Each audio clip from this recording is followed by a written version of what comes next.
Mix by Durga recording studio हावे धर्मशाला के पास।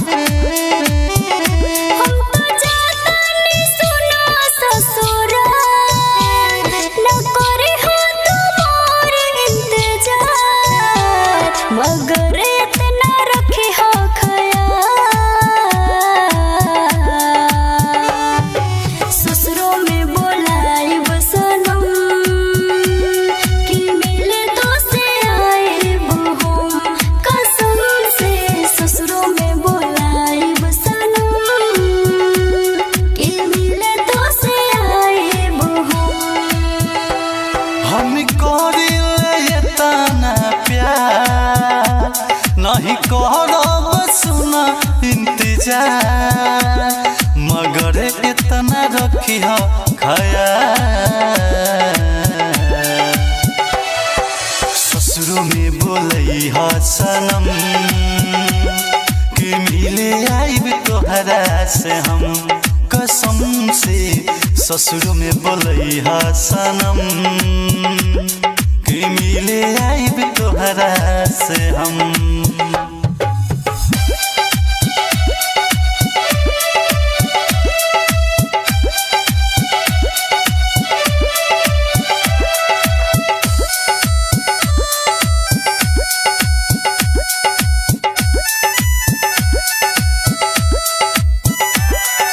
जाके ससुरा में हमके भूल न जइहा हो फोन कह के तू जान हमसे रोज बतिया हो।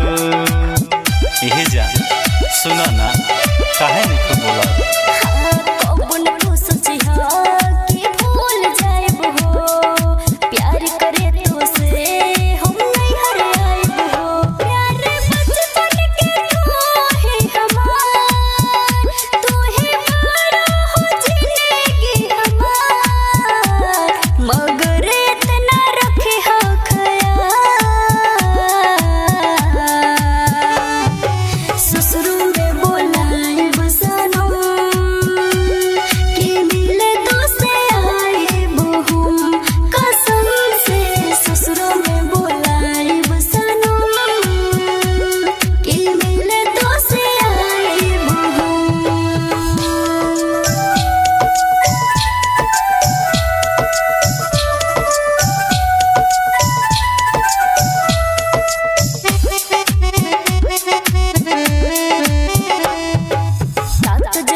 भी तो से प्यार करी निरंजन निराला अब दूर होके तो से नहीं जियल जाला भले छोड़ दे है तोहा के भाता रख ले हम तोहारा के यार मगर इतना तू रखी हो ख्याल।